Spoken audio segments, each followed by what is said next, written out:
වෙස්සගිරිය අනුරාධපුරයේ සැඟවුණු ඉතිහාසය.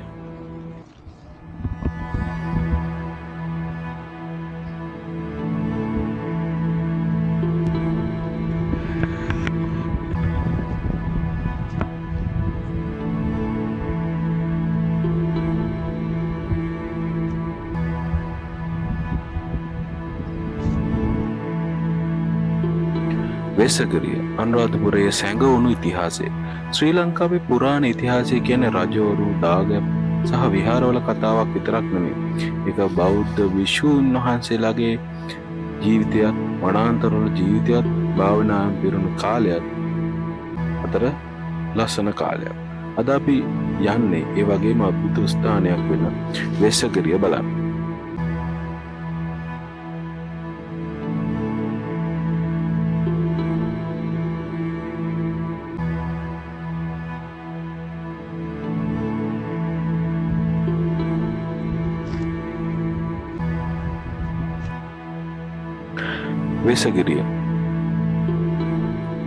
වෙස්සගිරිය අනුරාධපුරයේ සැඟවුණු ඉතිහාසය. ශ්‍රී ලංකාවේ පුරාණ ඉතිහාසය කියන්නේ රජවරු, දාගැබ් සහ විහාරවල කතාවක් විතරක් නෙමෙයි. ඒක භික්ෂුන් වහන්සේලාගේ නිහතමානී ජීවිතයත්, වනාන්තරවල ජීවිතයත්, භාවනාවෙන් පිරුණු කාලයක්. අද අපි යන්නේ ඒ වගේම අద్భుත ස්ථානයක් වෙත. ඒ තමයි වෙස්සගිරිය. මේ පිහිටා තියෙන අනුරාධපුර පුරාවිද්‍යා නගරයේ.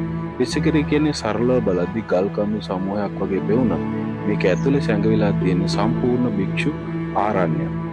වෙස්සගිරිය ඉතිහාසයේ ක්‍රිස්තු පූර්ව 3 වෙනි සියවස දක්වා දිව යනවා. දේවානම් පියතිස්ස රජුගේ කාලයේදී මේ භික්ෂුන් වහන්සේලාට දානය කළ ස්ථානයක් ලෙස සැලකෙනවා. ඒ කාලයේදී මෙය ඉසුරුමුණි පබ්බත ලෙසත් හඳුන්වනු ලැබුවා. මේ ස්ථානයේ ගල් ගුහාවක් තුල භික්ෂුන් වහන්සේලා වාසය කරමින් භාවනා සහ ධර්ම අධ්‍යයනය කරලා තියෙනවා. මිනිසා මේ සම්පූර්ණ ආරණ්‍ය සම්ප්‍රදායට අයත් ස්ථානයක්. මෙහි විශේෂත්වය වන්නේ ගල් කුටි. ඔබට දැක ගන්න පුළුවන් කටාරම්. වතුර ඇතුළට වැටෙන්න නොදෙන විදිහට මේවා හදලා තියෙනවා. ඇතුළටම ගියාම භික්ෂුන් වහන්සේලා නිදා ගන්න භාවිතා කළ තනලැඳක් බව අපිට දැක ගන්න පුළුවන්. මේවා ඉතා සරලයි. නමුත් ඒකෙන් පෙන්눔 කරන්නේ ඒ කාලේ භික්ෂුන් වහන්සේලාගේ සරල ජීවිතය.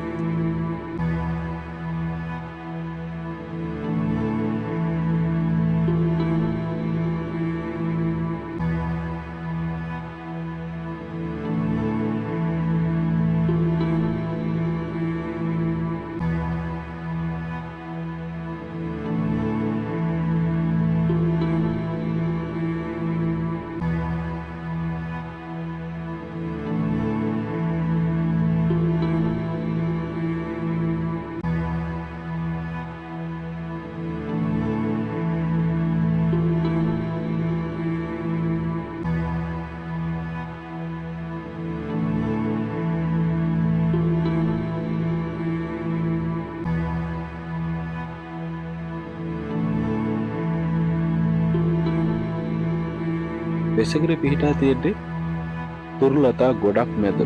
ඒ නිසා මේ අදත් ඉතාමත් සංසුන් ස්ථානයක්. පක්ෂීන්ගේ හඬ, ගස්වල සුසුම්, මේ හැමදේම එකට එකතු වෙලා භාවනාවට සුදුසු පරිසරයක් නිර්මාණය කරනවා.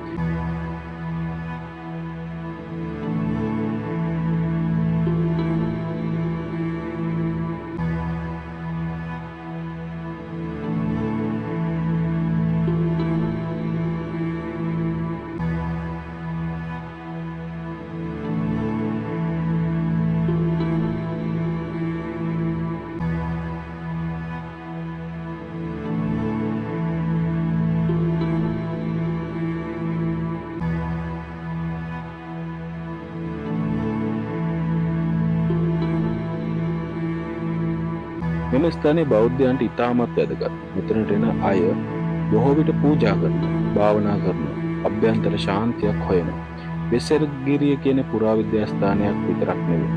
ඒක ජීවිතය පිළිබඳ සිතන්න පුළුවන් තැනක්. මෙතනට එන්න හොඳම වෙලාව උදේ හෝ හවස. උණුසුම අඩු වෙලාවක් තෝරගන්න. ආගමික ස්ථානයක් නිසා භාවනාවෙන් සංසුන්ව හැසිරෙන්න. පිරිසිදුම රැක ගන්න තමතක් කරන්න එපා.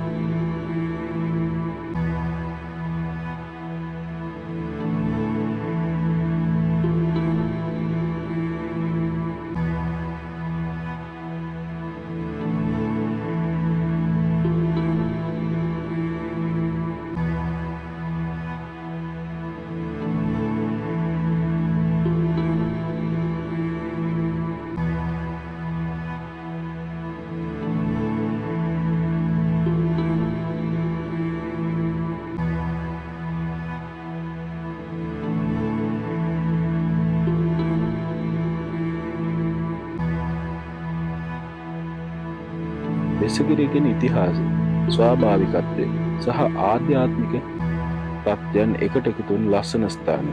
ඔබත් කවදා හරි මෙතනට එන්න. විට ඔබට තේරෙයි මේ අතීතය කොච්චර සරල නමුත් ගැඹුරුද කියලා. මේ වීඩියෝ බලන්න, ලයික් කරන්න, ෂෙයා කරන්න, සබ්ස්ක්‍රයිබ් කරන්න.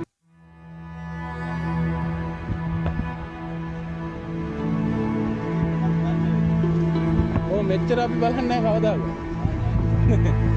දැන් පස් පාරක් විතර ආවා.